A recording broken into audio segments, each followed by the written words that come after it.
and Happy New Year. I'd like to start the Planning Commission meeting for January 8th, 2025. If you're able, please stand with me and join me in the salute to our flag. Ready? Begin. I pledge allegiance to the flag of the United States of America and to the republic for which it stands, one nation, under God, indivisible, with liberty and justice for all.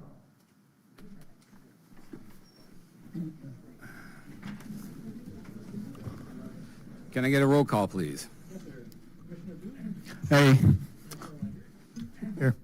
Let me turn on my mic. Commissioner Osborne. Here. Commissioner Brothers. Here. Vice Chair Saad. Here. Chair Lopez. Here. All here, sir. Excellent. Are there any supplemental communications tonight? I believe we had 2 comments from the public that are in your packets. Okay. Zoom participants wishing to address the Planning Commission can indicate through the chat feature which item you would like to speak on and click on the raise hand icon to let the administrator know you wish to speak. Anyone in the audience wishing to speak must fill out and submit a blue speaking card. The Planning Commission can take... my mic is on, but... How's that? Better? All right, here we go. So the Planning Commission can take no action on this date unless the item is agendized. Anyone wishing to speak on items not on tonight's agenda may do so during public comments. Speakers on the items scheduled for public hearing or non-public hearing items will be invited to speak when those items are heard. All public comments are all allowed up to 3 minutes to speak. First on the agenda, we have the approval of the November 13th Planning Commission meeting minutes. Can I get a motion, please? Motion to approve. Second. Commissioner Syed, and motion and Second. second. All in favor? Aye. Aye. Yes. Aye. All opposed? Motion passes 5-0. Okay. So, before we start, I must note that it is customary for commissioners to visit applicant sites. Unless any commissioner has further disclosure statements at this time, it may be stated that no contact was made during the visit with the applicant, his or her agent, or neighbors of the proposed project. Next on the agenda, we have Code Amendment 25-01, Crossing Specific Plan, Code Amendment 2502, South Park Specific Plan Code, and Code Amendment 2503, Warner New Hope Specific Plan. The 48.37 acre crossing specific plan area currently permits a total of 490 residential units. Code Amendment 25-01 would permit an additional 610 units for a total of 1,100 residential units. Code Amendment 25-02, South Park Specific Plan, 35.35 acres within the South Park Specific Plan planning area are currently vacant. Code Amendment 25-02 would permit up to 1,100 residential units on the vacant properties which are located on Euclid Street between Talbot and Slater Avenues, subject to the very high-density residential R5 and or mixed-use to MU2 development standards. Code Amendment 25-03, Warner New Hope Specific Plan. The Warner New Hope Specific Plan area consists of office and residential uses and the Los Caballeros Sports Village, Los Cab. Code Amendment 25-03 would allow for 14.74 acres of the Warner New Hope Specific Plan area anchored by the Los Cab to be developed with up to 676 new residential units. I will now open the public hearing. Can I get a staff report, please? Yes, sir. I think you pretty much summarized the entire project, so we'll skip the presentation and go from there. So what I'd like to do is go over a few topics with you this evening, because I know there's a lot of interest, and many of you were part of the process that got us here tonight. But what I'll do is kind of take a step back and talk about what the purpose of these 3 specific plan amendments are, what exactly they would be doing, the process we'll be going through, and then the recommended actions. So this started a few years ago with our general plan update. We had an older general plan.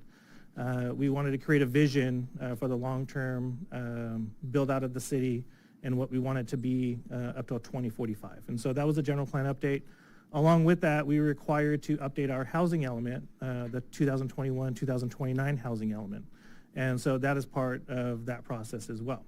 The housing element is one of the required elements. It's the only one that has to be certified by the state. And so we were one of the few cities that got that to the state in time, and we got a certified housing element. There are many factors that go, or many areas of interest in the housing element that must be covered by the city per state law. One of the ones that is of interest is the RHNA, the Regional Housing Needs Assessment. That's where people pay a lot of attention to how many units the state says we need to accommodate during this planning period. And so through this extensive process where we had multiple meetings with the community, we created a general plan advisory committee made up of the public, our elected officials, planning commissioners, and stakeholders. We selected different properties that would help us meet that state requirement. And so what happens through the RHNA process is the state says during this 2021 to 2029 time period, the state anticipates that we need so many number of units to be built in California.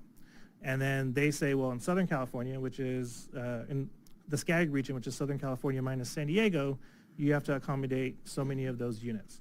And then SCAG has a formula, and they tell each city jurisdiction how many units they need to accommodate. And so our RHNA for this cycle is about 4,839 units. We don't have to build 4,839 units. We need to accommodate through land use and zoning, because that's what a city does. We land use and zone.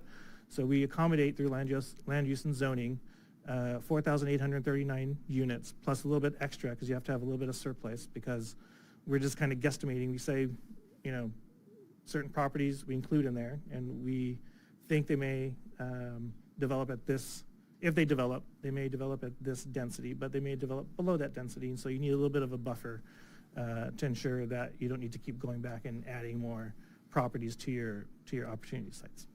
And so that housing element and general plan were approved through a very, again, extensive public process. Those properties were identified, and a number of those properties were already rezoned. So there were either single properties or properties within shopping centers. We already rezoned those properties. Those were very easy zone changes through ordinances. What was left, and we have a deadline of February 12th of this year to complete, is we have 3 specific plan areas that we have as opportunity sites as well. And so we said in those opportunity sites that are specific plans, we will accommodate so many units. They were a little bit more extensive in terms of the work that needs to be done to update those specific plans to allow for the residential in them, or to increase the amount of residential in them, and then to create certain standards for what that residential will look like. And so that's why we're coming back before you sometime later after the original rezones were done to complete the specific plan updates.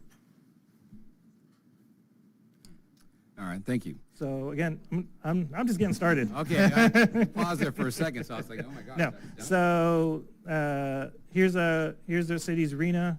Again, 4,839 units. It's broken down by income category. About 45% of that is in the very low and low. Then you have moderate units, and then above moderate. And that just kind of gives you a breakdown of that. And this is something you haven't seen. You've seen this numerous times. These are the opportunity sites that we have. Again, most of those are already rezoned. Some of them are actually built, but you'll see on here, South Park on the right-hand side, lower right, the crossings on the lower right, and then Los Cab on the middle right area. This is a table that's in the housing element. It describes each of the properties that we use to meet our RHNA. And what happens here is that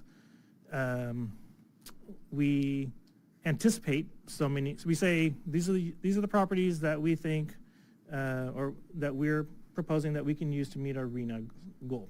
HCD has to agree to those properties.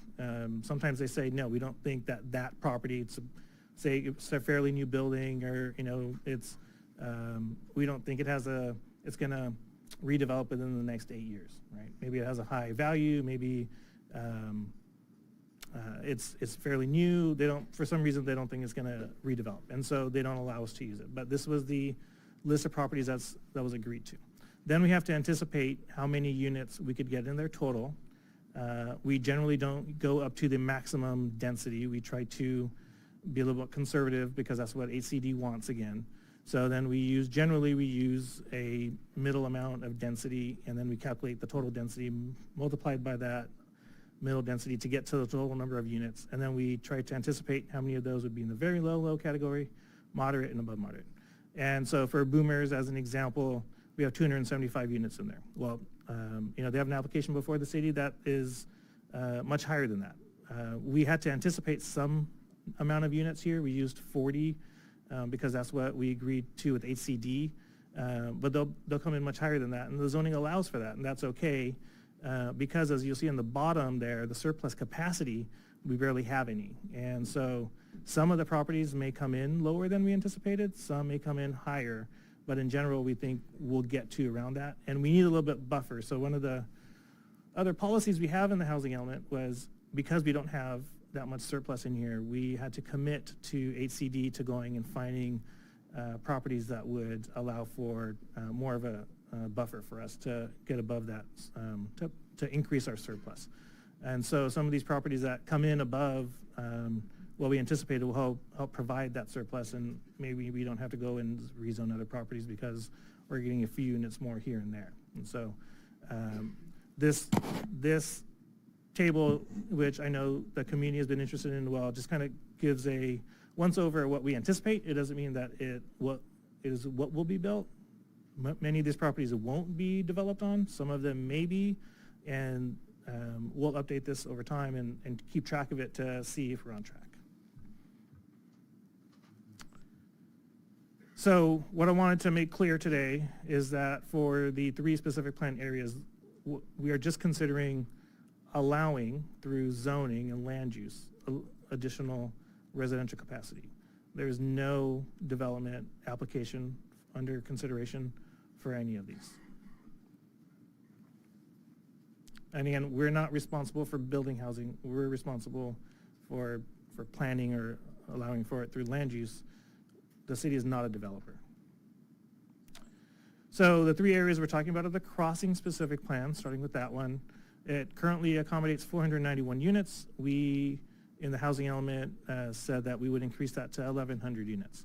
Now, if you ask how many, so this specific plan, I think, was 2017 is when we created that area. 0 of those 491 units have been built. And some of the challenges in this area are that it's a lot of industrial land. Those land uses are pretty high right now. So no developer has found it viable for residential development yet. Could change in the future, but we have no projects or interest at this point. You'd also have to do some land use changes, or I'm sorry, you'd have to consolidate land because each one of these is by itself probably too small to develop by its own, and so generally developers would have to put multiple properties together, which makes it a little bit more difficult. But ACD thought this was a decent area. The city was committed to it, and so it's allowing for increased residential in this area. Next, we have South Park.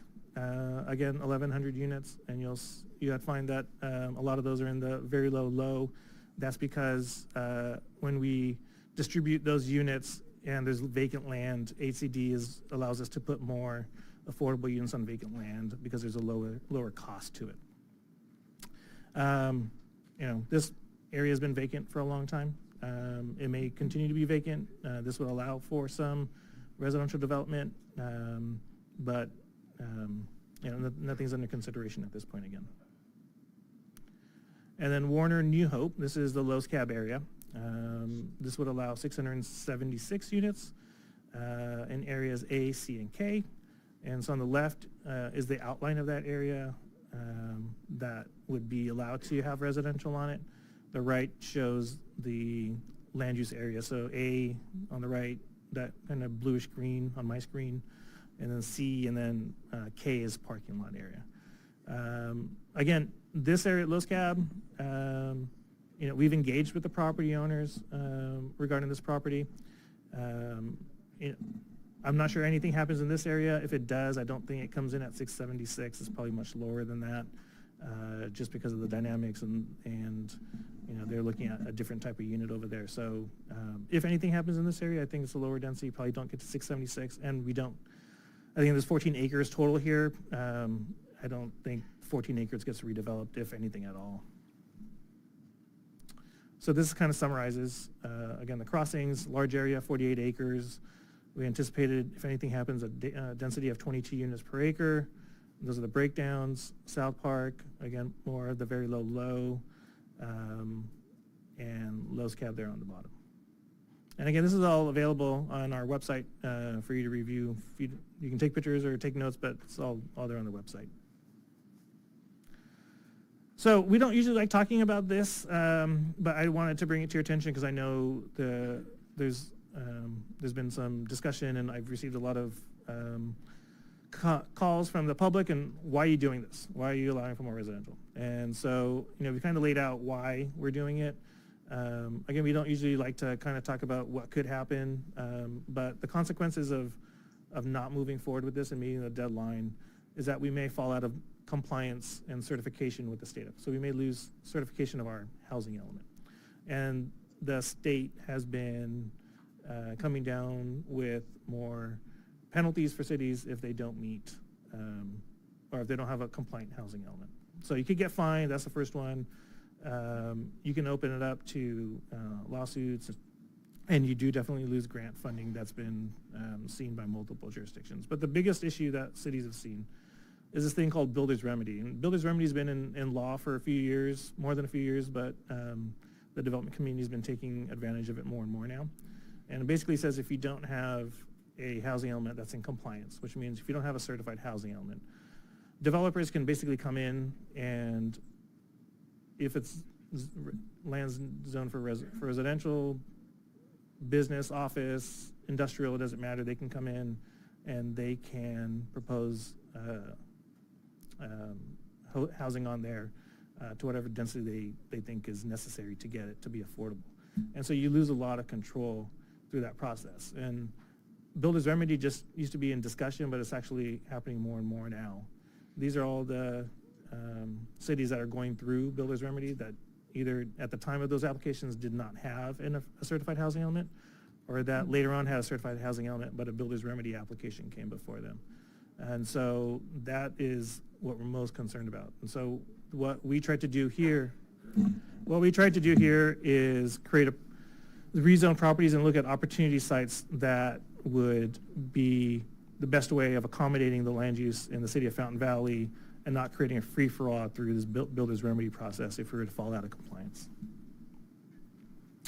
So the process is to have a public hearing here tonight to go over this item, to have the Planning Commission consider this item, and then we would be looking for the City Council to consider this item on January 21st. You'd be making a recommendation to either approve or deny, or to approve or not approve these three ordinances before you this evening. So the recommended action is to approve the three resolutions, which would recommend approval of these three code amendments. So happy to answer any questions, and we do have a few comments from the public. Thank you. Well, thank you for the detailed report. I appreciate that. Commissioners, do you have any questions for the staff? I do. I got one question. How many area and unit has been rezoned already out of that 4,839 total? Yes, if we go back.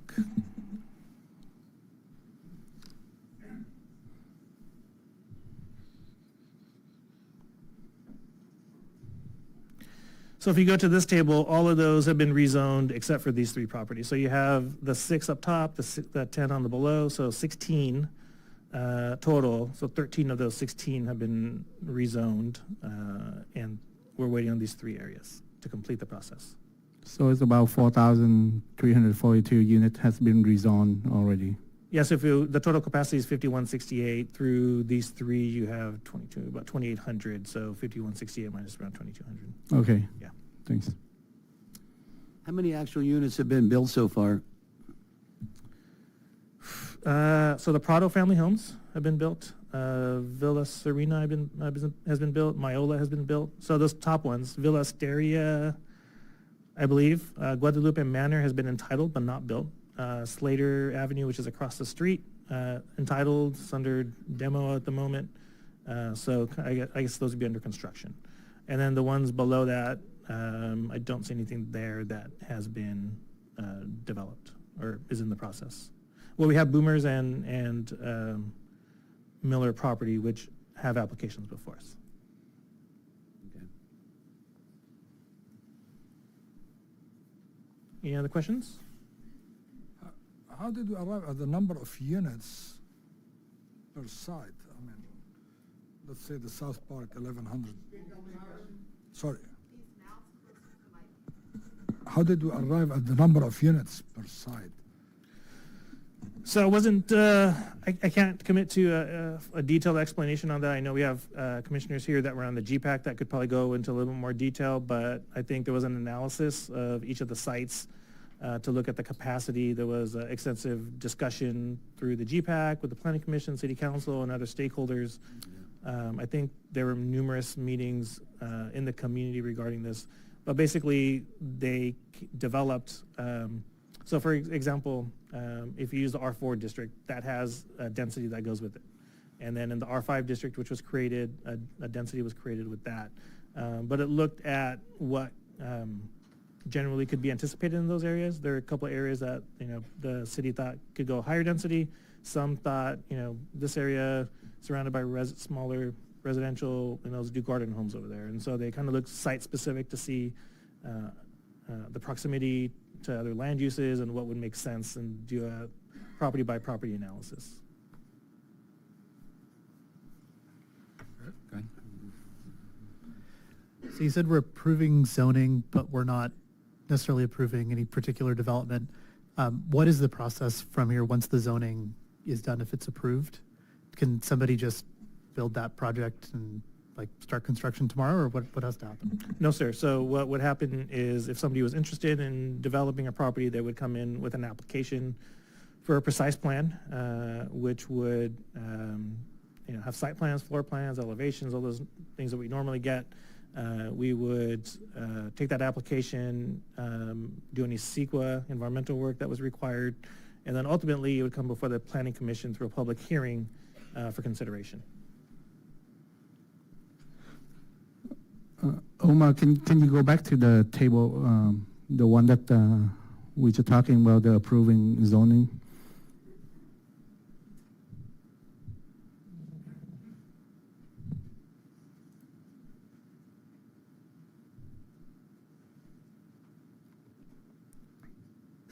Okay, no, that's one. Yes, sir. So this one, just clarify by you, we say the total is 4,342 units has been rezoned already. So that totally of 16 area. The way I read in here, and I do a quick calculation here, look like we have additional of 610, 1,100, and 676. So it additional of 2,200 another housing. So it adds up another 4,342. So it's way over 4,839 requirement. Those are already included. So the total number of units that would be accommodated tonight are 2,876. Yeah. If you back that off from the 5168 capacity, that leaves around 2,292 that have been accommodated through land use and zoning already. Okay, so only 2290. Those are the properties that we've already zoned for. This would add the remaining requirement of the 2876-ish units. Okay, yeah, because I written here, I thought it's 4,342. So it doesn't add up, but yeah, so it's only 22 something. Okay, that's good, thanks.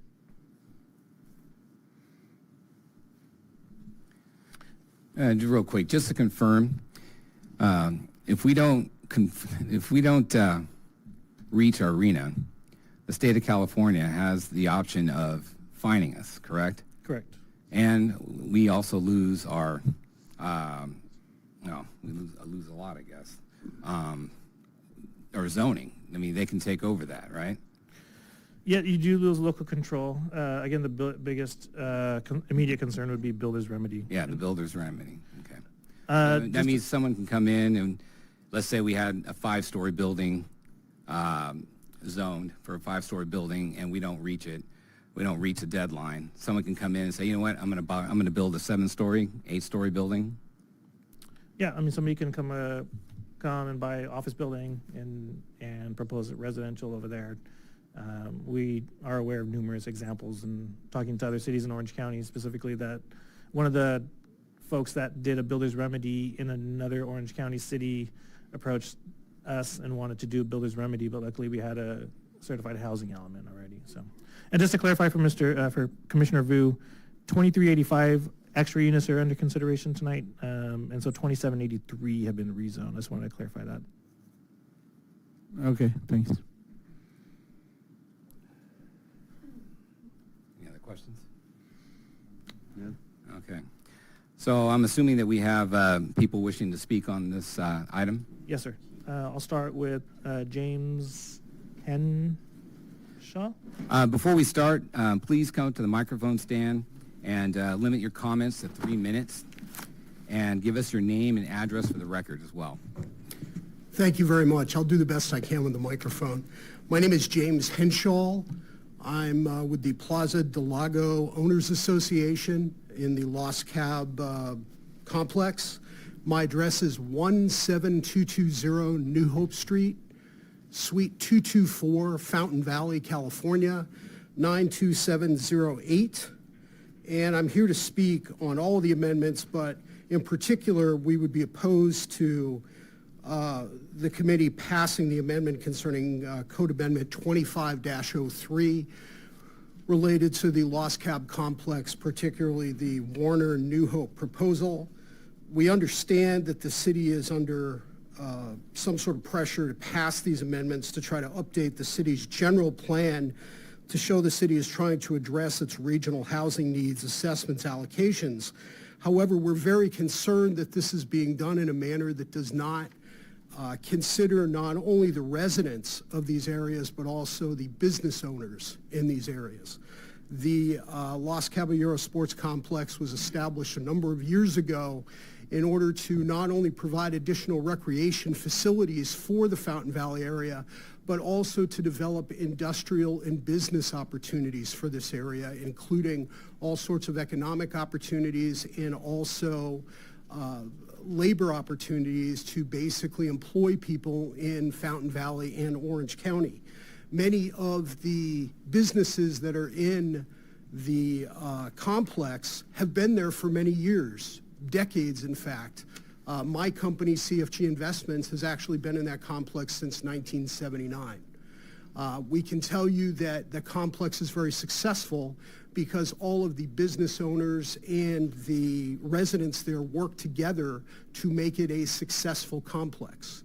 We have reviewed the proposal that has been submitted, and we find the proposal appears to be very rushed and hastily put together. We notice that the proposal does not address many of the major issues, including parking. It doesn't address traffic. It doesn't address other issues that should be addressed, including the fact that the complex is subject to an agreement between all of the owners allowing us to use the parking jointly, allowing us the access to and from the complex, and none of that is taken into consideration in the proposal for the complex. There has been no discussion whatsoever in any of the documents that I've read concerning Resolution 2418 or Amendment 25-03 that deals with the issue of parking. The only thing that is discussed is that Section K, which is the joint use parking which all the business owners use, would be utilized for, in essence, most of the residential units in this complex. Mr. Henshaw, your time has expired. Anyway, we would urge you to look at this again and consider all of those important issues, including the parking, the traffic, and all the other issues related to the complex. Marcella S. Thank you.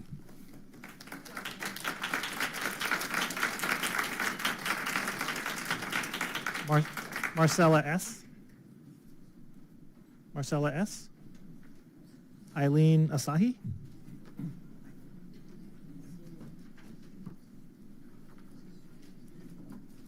Does the time get reset? Yes, it'll get reset. Okay, just want to check and make sure everybody can hear me, because it's, to be honest, we can hear you, but everybody else who's speaking, it's really hard to understand what everybody's saying back there, just so you know. So, okay, here we go. Good evening, everyone. My name is Eileen Asahi. I live at 10942 Slater Avenue in Fountain Valley, 92708. I'm a 38-year resident of Fountain Valley. First of all, I'd like to thank the members of the Planning Commission for your time, dedication, and commitment to our city. Thank you. And I hope you will be able to help us with this very difficult situation that we're under. I understand the pressure that both the City Council and the Planning Commission are under by the state of California to adopt these high and very high density codes around our city to fulfill the RENA numbers. Had I not received the letter to inform people living within 1,000 feet of the proposed developments, I would have had no idea that there was a plan to build up to 3,846 high and very high density units in a very small area of Fountain Valley nearby me. The main problem with the new zoning is that it's all concentrated in the same part of the city. Each number is already quite high for the space they have to build on, but put these all within a mile radius would have a profoundly negative effect on daily life in that area. Traffic and parking are obvious concerns. At least 4,000 more cars on the road trying to get on and off the freeway, water and electricity consumption, schools, and the fact that most of these developments do not have enough green space. Once the code amendment is approved, it's my understanding that any developer submitting plans adhering to the allowed housing units in the city, we will be forced to allow it. This will be an absolute disaster for the city. What we need to do now is get an extension to amend our current plan so that we can find other areas in the city that would work so that it's not all concentrated in one area. We already have 3 high-density housing plans approved and on track to be built. The state should take that into consideration when considering our request for more time to review an adjustment of our plans. There are likely additional issues that we haven't even thought of because developments of this scale and in this proximity have not been done in the city before. Would it not be smart to wait for the current experiments on Slater and on Euclid to play out so we can see what real-world impacts are like? Ask yourself, would I want to live in the middle of all that? Because thousands of Fountain Valley residents do live there, and you're making a decision for all of them tonight.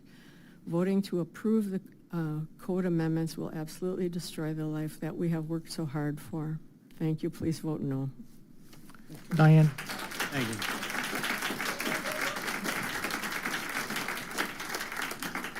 Diane Edmonds.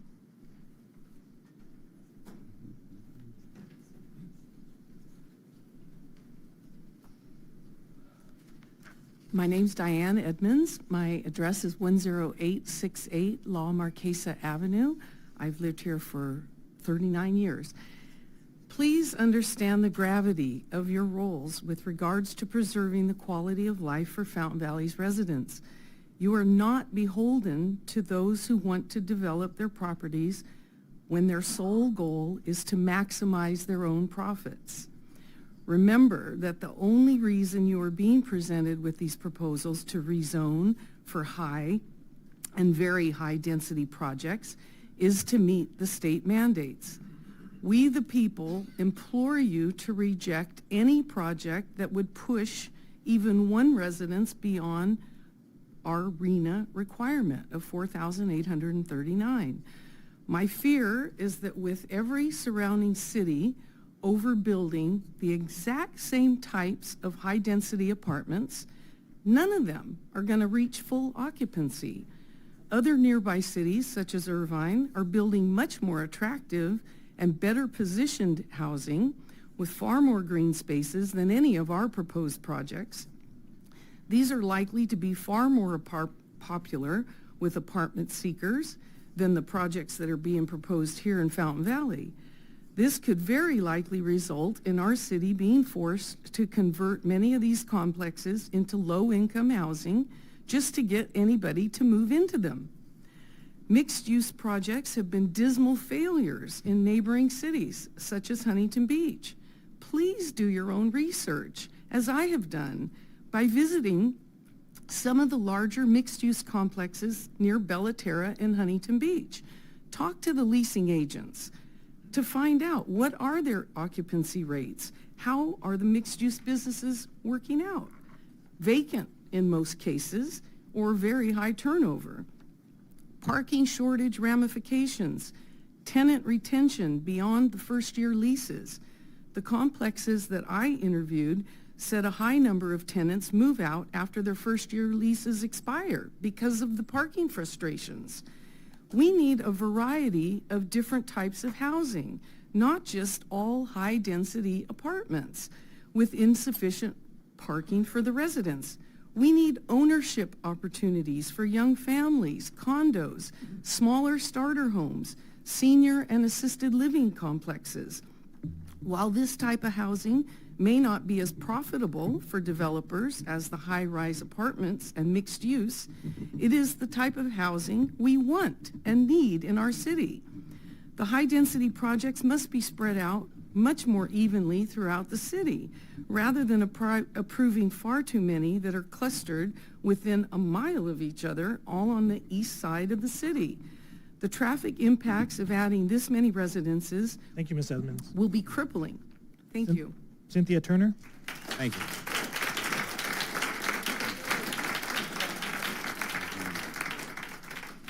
Hi, my name is Cynthia Turner. I live at Los Caballeros, 17200 New Hope. I own one of the condos there. I've been a resident of the Huntington Beach, Fountain Valley area for 47 years, and I've belonged to Los Caballeros for 47 years. My mom joined us up there as young kids, and everyone else here has spoken on terms of the quality and 100% in agreement with them in terms of the quality, the housing impact and whatnot. But what I'd like to speak to is the healthcare aspect. The fact that Los Caballeros provides a huge amount of area and activities for people from senior citizen to midlife to younger adults to younger kids, and a family area. As a young kid going to Los Cab to play racquetball, which was my first sport there playing, to moving into tennis, which I absolutely love, to working out at Fast Twitch to train so that I can play tennis on a regular basis. Los Cab has provided a healthy lifestyle for me where I, at my age, am very comfortable at basically very comfortable in my physical. But the point I'm making is that with Los Cab, we have the Club Silver, where the senior citizens are able to go to the club, they're able to socialize, work out, which also impacts their health aspect. They provide a recreational lifestyle for everyone in the community, and it's just not the people in Fountain Valley. It affects the people in Westminster, Huntington Beach, Santa Ana, Costa Mesa. These are all individuals that come to the club. They've recently taken over a huge amount of the tennis courts, which made us very unhappy, and have turned them into pickleball courts. But the bottom line is the number of people that are coming to play pickleball, these are people of all ages. They have a social aspect, they have a recreational aspect, and that provides to their overall health care and their overall mental attitude in life. and you take that recreational spot away from us and turn it into a huge number of condos, now where are we going to go to have this healthy perspective in life? We can go to RCI and play tennis, but that's further down. They don't have a gym. We can go to the Huntington Club. That's not so far, but that's also $500 a month. Los Cab is a reasonable, affordable health club facility that we can go to with a multitude, and it's family-based. So taking away that particular aspect and turning it into a housing project, there are houses there already, I understand, but the impact of traffic, the impact of the health of people in Fountain Valley and the surrounding areas, we do not have another area where we can take that. And Miles Square Park doesn't provide the facilities that Los Caballeros does. Thank you. Thank you. Thank you.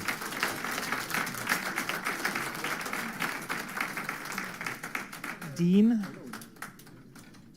Dean? Good evening, Commissioners. My name is Dean, and I'm speaking on behalf of many members of the Los Caballeros Country Club located on Warner and New Hope. And the reason why, although I don't live, I live at 6872 Bridgewater Drive in Huntington Beach. I don't live in Fountain Valley, but I've been a member since 1986 to Los Caballeros. In regards to Code Amendment 25-03 to build over 600 housing units on the Los Cab property, I would like to address three things with you. First, as already addressed about the parking, we as the members have currently a congestion of parking there already. Adding over 600 units to the Los Cab property has a potential of adding another 1,200 cars to an already congested parking. And I haven't even addressed the members, or not the members, but the people who live at Los Caballeros already. Second, traffic congestion. Obviously, adding potentially 1,200 additional cars on New Hope would be devastating to the businesses as well as the members of Los Cab for ingress and egress to the property itself. This will be problematic for residents as well as the businesses themselves. Third, I'd like to address Los Cab, as already mentioned. Los Cab is one of the few places left in Orange County that has a variety of activities that benefit Fountain Valley residents as well as its neighboring surrounding neighbors. There is no place in this area that has tennis, pickleball, basketball, athletic facility, volleyball, gymnastics, handball, squash, and swimming. To abandon these activities would be detrimental to the Fountain Valley residents as well as the surrounding areas. Thank you.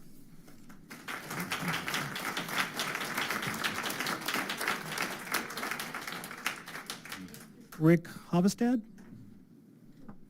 Rick? I'll pass? Okay. On Los Prados? Rick? Oh, pass. Okay, thank you. Do we have any other speakers on Zoom? Jackie, on Zoom? Are you ready? Hi, yes, thank you. Go ahead. Thank you. You have 3 minutes. Happy New Year, good evening, and thank you for providing the opportunity for me to speak.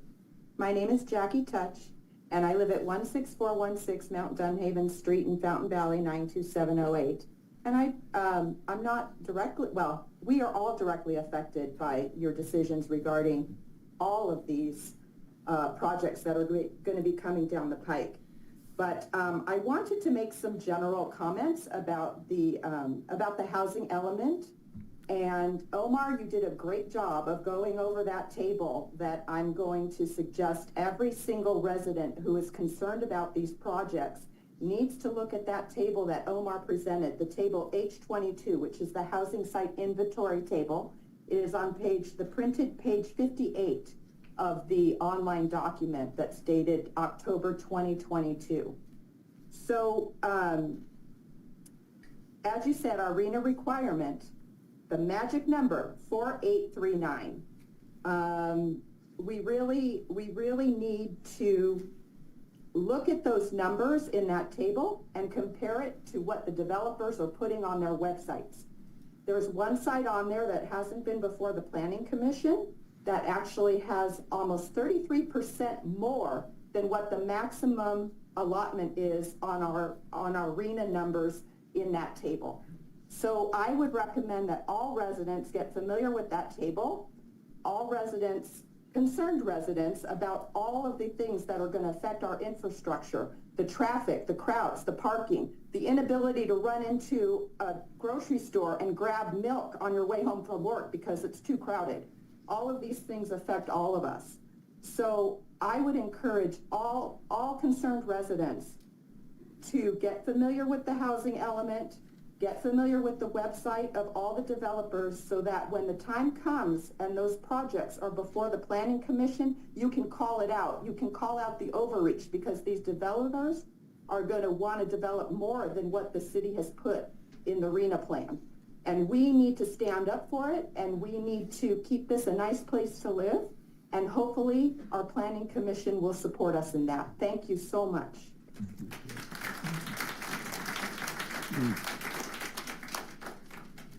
Those are all the requests we have to speak, sir. Okay. Well, I will, I'll close the public hearing. Commissioners, do you wish to discuss anything? Any Well, comments? I'd like to just kind of clarify a few things that I know, I don't know how many of you out there think that we really feel good about doing this, because we don't. You know, this is something that's been forced down our throats by the state. And I always sit here and think, well, what happens if we have new leadership in Sacramento before 2029? Will some of these mandates change? I doubt it, because there's such a push for housing in this state that I doubt that anybody's going to come back and say, you don't have to build that many units. We will let you do whatever you want. I doubt that'll ever happen. I wish it would, but on the other hand, I doubt that leadership in Sacramento is going to change either. But all these things you've been talking about here, and you made some great points, and I agree with just about everything that was said. We've run through years of this with the General Plan Action Committee, and that was what all of this was, collecting all this information from everybody in the community, from all resources we could find to come up with this plan. I mean, as far as, you know, the land use is all in that one area. Well, that's about the only place in Fountain Valley that actually has land available, if you think about it. Most of Fountain Valley is completely developed with buildings or residential or schools or whatever. That's about the only areas, especially the one on Euclid there, that's actually a big space that has never been developed. So some of these things were like no-brainers as far as where you're going to decide to build new housing. We didn't have a whole lot of choices, and I'm not, when I say we, I'm talking about the General Plan Action Committee, because they're the ones that made these recommendations to come up with this plan to satisfy the state needs. As far as some of the things were brought up about parking congestion, I agree with you 100%. But here's the thing you got to remember too: before any project is going to be completed, they still have to get approval from the commission and from the city council for parking and for everything else. And if it doesn't meet the requirements that are set down by the city, those plans aren't going to be approved. So those plans aren't automatically. I know one gentleman said, well, that was never taken into consideration. Yes, it was taken into consideration, because we know there's a backstop for approving these projects, and that's the Planning Commission and the City Council. So when you look at this, you have to look at the position we've been put in here by the state. We are, if we turn this down, basically what we're saying to the state is, okay, we're going to get into a legal battle with you. That's what's going to happen. If we turn it down, and if it's not approved by the 12th, and you can see what's going on in Huntington Beach. If any of you have followed what's going on in Huntington Beach is in that situation right now. They have not, they don't have an approved general plan action, or general plan. They don't have an approved plan. So they're taking on the state, and that's probably going to cost them a lot of money. And they have a lot more money than we do, but who knows what will happen. You know, maybe if they win, maybe that'll change the direction that we can take down the road. Who knows? But I seriously doubt that they will win taking on the state. So I just want to clarify the situation so you understand where we're at, and we understand, you know, this great turnout is great. This is what it's all about. Folks are concerned about your rights and your quality of life. And I agree. I live here too. I've been here almost 40 years myself. I think the congestion and the parking and everything is getting worse all the time, because as more people develop and more people move in and more people have cars, and it's the same old story. So I understand what you're saying, but you have to understand where we're coming from too. We are in a position where if we turn this down, we are saying to the state, okay, come on, we're ready to take you on. And it could be a very expensive venture. $100 a day, is that what it is? $100 a week, something like that? More than that, yeah, thousands. I mean, 100,000, yeah. About 100,000 a month. Yeah, I mean, this is, so you know where we stand on this. And even these projects, even the recommendations, none of this is set in stone either. Some of this, a lot of this stuff can change dramatically. There might be some other things that happen along the way, especially in the park, what's the park called? The industrial park area? Crossings? Yeah, the crossings. A lot can change there. One of the reasons why it's very difficult for anything to happen there's about 80 landlords in that area. Can you imagine getting 80 landlords trying to agree on anything? So there's a lot of, this is a process of what we're trying to do is to keep ourselves out of legal action with the state and come up with the best plan we can. I know that everybody feels differently about it, and I understand the quality of life issues as well as anybody in here. But you got to understand where we're coming from. And I just wanted to put it into a different perspective so you can see if you think we're up here wanting to do this, that's not the case. We have talked about this a lot, and we've been forced to be put into a situation just like the city council has. And all cities basically here in California are in the same boat. But just so you know where we're coming from, that's all I wanted to clarify. Thank you. I agree with Mr. Osborne, and we are increasing in number, whether we like it or not. Look at this room. Majority of us are white hair, and we own our properties. But what about the new generation? Arguing against these things is like arguing not to have babies. We cannot do that. There's some selfishness in this argument that we are doing here. And I am with you, guys. Don't think that we love to, what you call, relinquish the status of life that we live in, the less traffic and less, and we have everything around us. But there's another picture that we need to look at, which is the picture of the new generation. And I don't think here any one of us is looking from that perspective. We have an obligation to the new generation, and which are, our future. And if they don't have housing, that increases several problems. And we have seen our neighboring county, LA, and the homelessness that are increasing, and no matter how many millions of dollars they are dumping on it, they are not able to solve it. There's over 75,000 homeless people in LA County. And the number is increasing.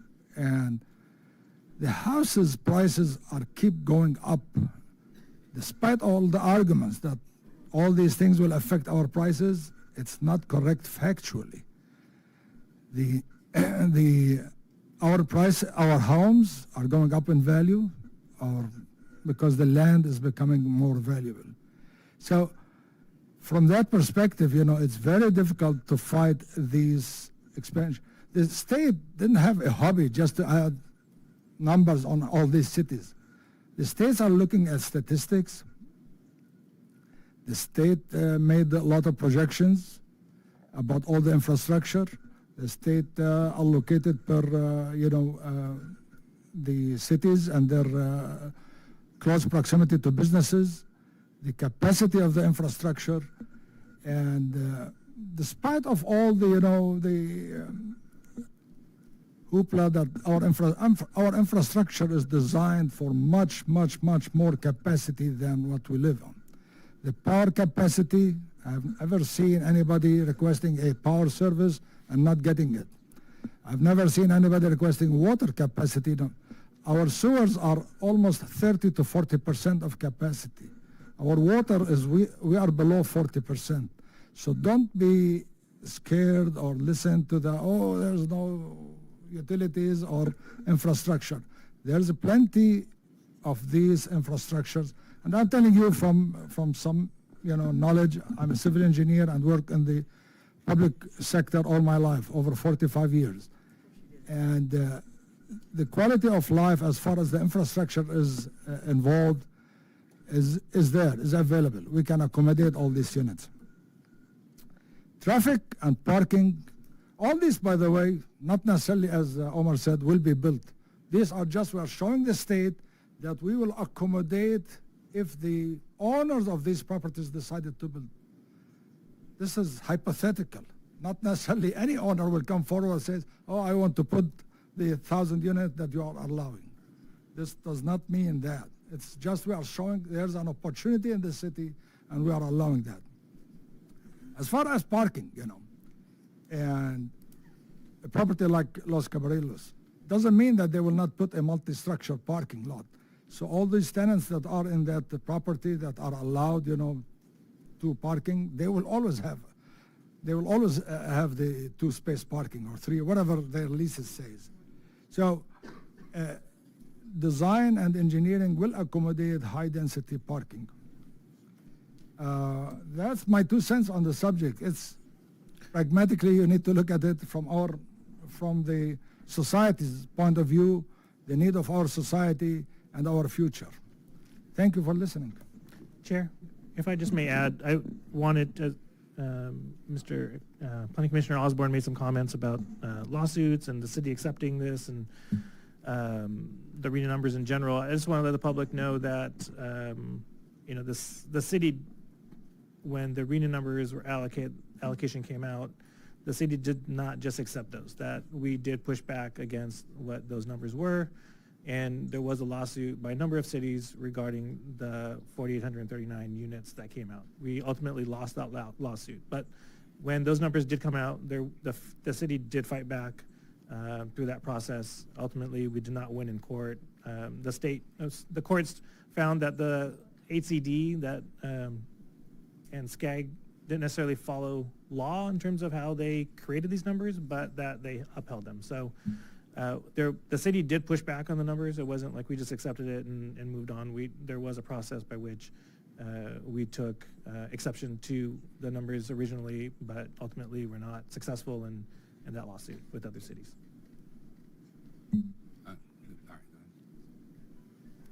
Thank you. So I want to make a couple comments. I appreciate the perspective Commissioner Osborne brought to this, being involved in the process as the housing element was developed. I wasn't part of that. But I want to emphasize that we're not here considering the housing element today. We're here to approve code amendments to implement the housing element, aspects of the housing element. So I understand that folks don't like it, certain aspects of the housing element, but that's really not what we're asked to vote on today. So I think that's just important to remember. We're implementing the next mechanical step in a process that the council adopted and had a lot of public input along the way, even if there wasn't universal agreement that those projects that were identified were all going to be good projects.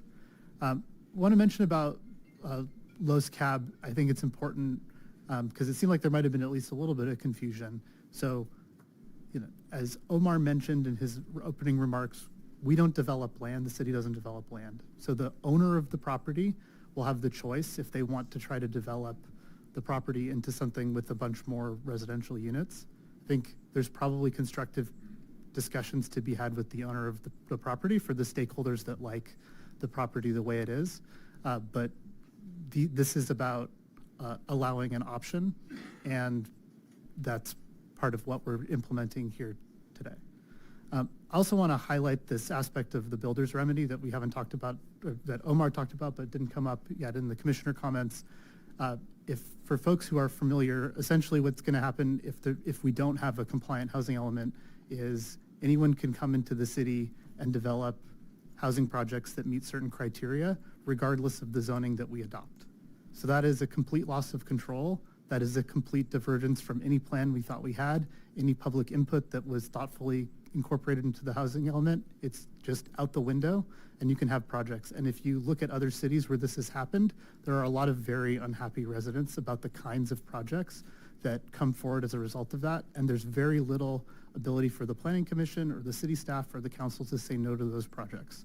So the city did, I think, a very good thing in having a thoughtful process for its housing element, even if it's not something we probably would have adopted without the requirements that were put in place by Sacramento on this city.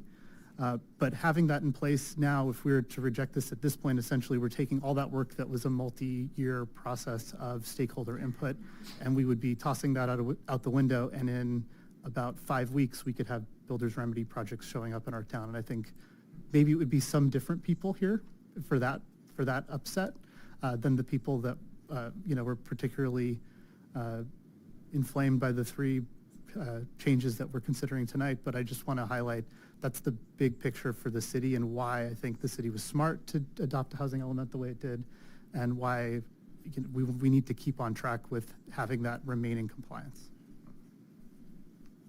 All right.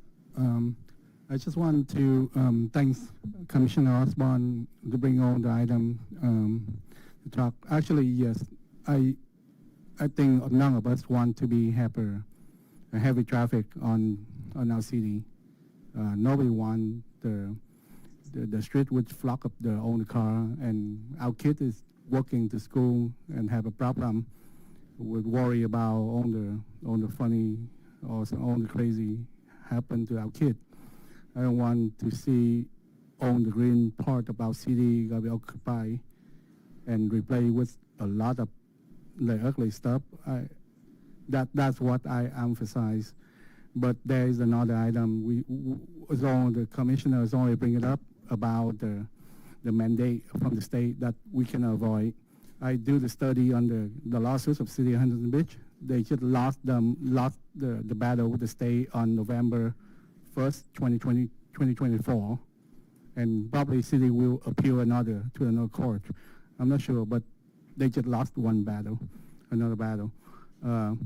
But this one, we just rezone whatever is already planned from the original 2023 from the city council. Not, as you hear from Omar, it's not all of the developing is interested in this area. It's one thing, and for the other develop on the future is only going to be happening. We're working on another ordinance for the parking, and we will push them to get the parking resolved, because we understand that the parking is going to be a big problem, and with 1.5 parking per unit right now, I would we will have a new ordinance for those things in the future. But for this current today, the topic we're talking about, we cannot do anything much more than what we currently suggest by the city council. So I understand it, but yeah, like I say, we try to eliminate as much as the concern that resident we can do by improve the code of the on the public thing on the public code that we will have on the future. So it's make the developer follow the code a little bit more, so it remedy a future development. So that's what all that I can do, and all that we can promise to do that in the future. I'll just make this quick. For the record, I love the city of Fountain Valley. I myself am a longtime resident. I've lived here 53 years. I'm sure there's some of you out here that have lived here longer than me. There you go. Someone pointed themselves out. Thank you. Yes, my elementary school was Founders Village. Nobody wants change. Everybody loves the bedroom community. We all love what we have. But things are changing. And really what it comes down to is we're just trying to keep in compliance with the state mandate. Our hands are forced. I would love to not build anymore. I'm not a proponent of ADUs. I don't like ADUs. Everybody accuses us of building them, but we don't. I'm against it. I have, 3 of them on my street, and parking is a premium. I want you folks to know that we are residents of Fountain Valley as well. Whatever you feel, we feel the same. Now, when it comes to the builder's remedy and the fines, that's going to come out of my pocket, and it's going to come out of your pocket. We're trying to comply. We're trying to meet the deadline and get to where we're at. We're not going to develop just because, let's say this passes. We're not going to start building tomorrow.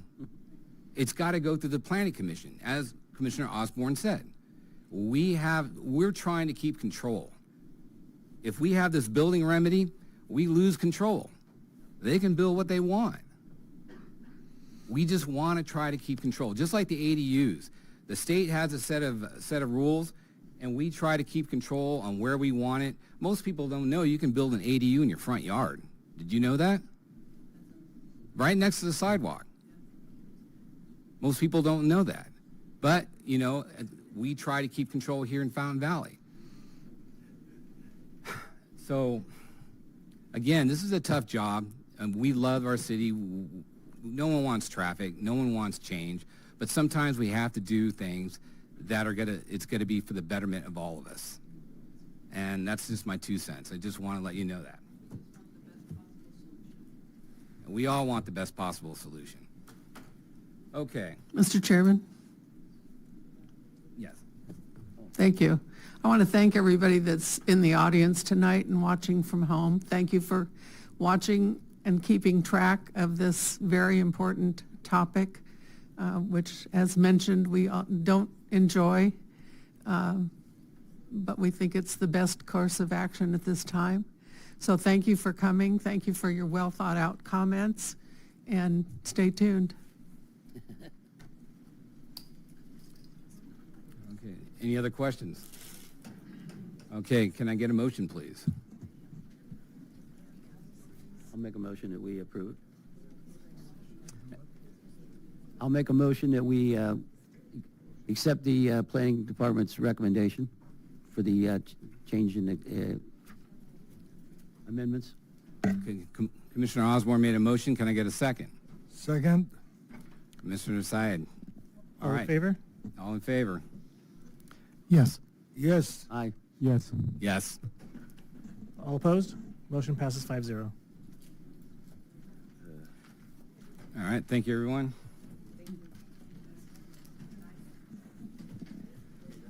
Okay, do we have any unfinished business? No, sir. Are there any public comments? Anyone wishing to speak on non-agendized items? I have no requests. Oh, Thank you. Lisa, do you have any requests? Explaining everything. Katie Wright? Yes. I guess we'll give the audience maybe 2 minutes to, Settle down. Hi. or you want to? Ms. Wright, why don't you wait a second? Let's let it all settle down a little bit. Good idea.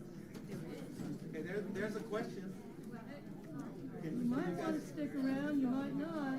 That's the planning commission. It's up to you. Since I'm leaving, that's why I made a motion. Appreciate those comments. Not earth shaking, but it has to do with planning. Yeah.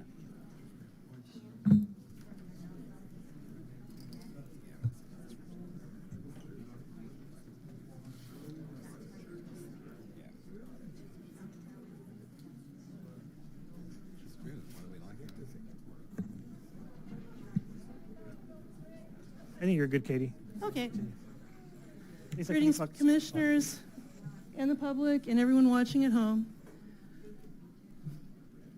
Something a lot of people don't realize, and I just found out last year, and I was not the first person that was interested in this.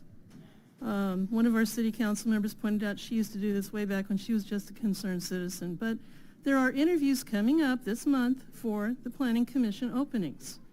I believe there's 3 openings, I'm not sure. But the public is allowed and invited to attend these. Our city clerk posts the time and the location. And I was the only one last commission interviews, I was present. I couldn't stay for the entire meeting, but I learned a lot. I learned a lot about what is expected, and I saw Anvu's interview and Bill Spear and Mary Ellen Esker's interviews, and then I had to leave to go across to a board of directors meeting for races at the PD. So I couldn't stay for the whole thing. But I want everyone to know you're welcome to join me. I plan to be there. I learn I seek wisdom and intelligence and knowledge so that I can come here and have a clue what these people are putting up with, what they're doing, and some of their background. It's very important to learn the background of the people that are up here. Some of the interviews I missed out on, I wish I could have learned more about the individuals who are finally chosen. There's usually a fair number of people interviewed, and obviously the selection is minimized down, windowed down to the best candidates. And I would love to see more people apply for these boards, commissions, committee positions. I just came off of being on the Advisory Committee for Persons with Disabilities. I have a very strong opinion about the actions that take place there. I will address that some other time. But being on a board, being on a commission, being on a committee, you learn so much. And I know there's a fair crop of people who have applied, and I want to be there. I want to see all the interviews. And I say this with props and respect. Whether I agree with the decisions made, it's important to be there. It's important for the city council to see that the citizens are engaged and care and are paying attention. Do we have anything we can say about it? Not much. But I would welcome the people to know that, yes, you can be part of the process. And keep in touch with City Hall. They post the time. It's supposedly between the 13th and 16th of the month. Please join me there. In addition, we've had someone who's extremely hard of hearing showing up at meetings and speaking. And the nature of it is there's a possible free, almost free way of broadcasting closed captioning on the TV screens, and the city has been alerted to this. In at least 3 meetings I talked about it. So far it hasn't. The Wi-Fi is not good here. We are not serving the disabled as we could in this city. Thank you.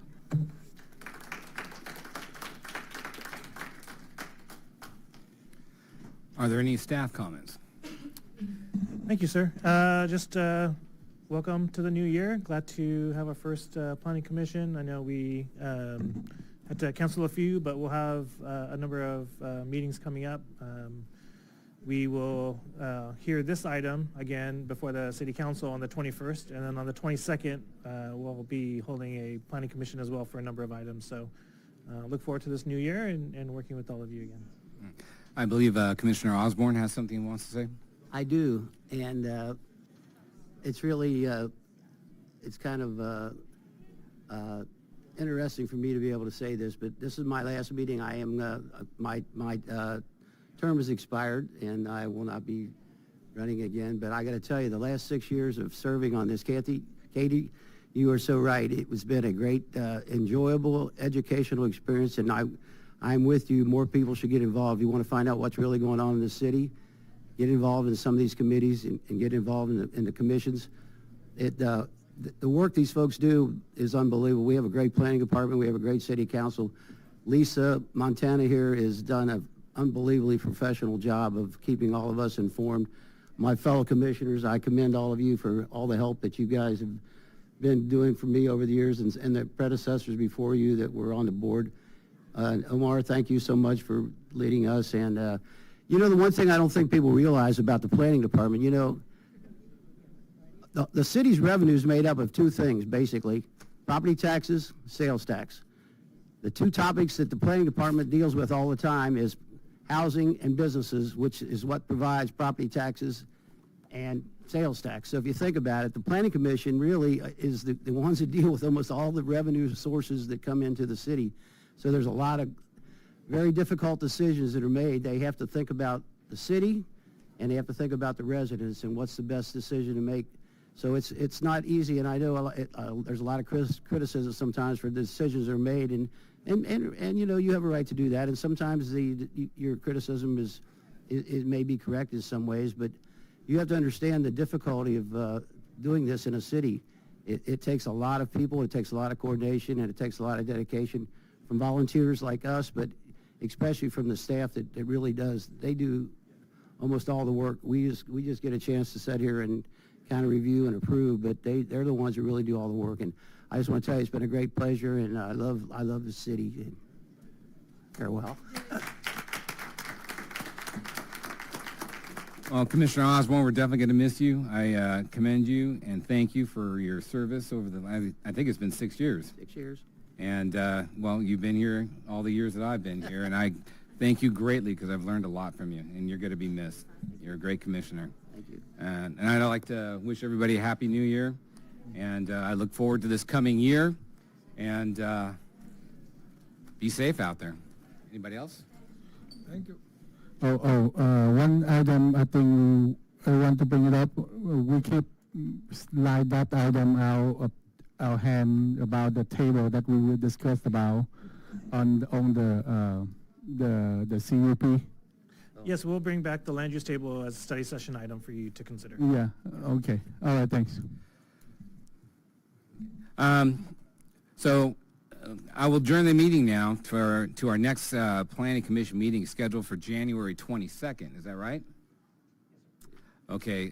Let it be known that I will not be able to make it. I have surgery planned that day, and I doubt if I'll be able to walk. So with that, I close the meeting.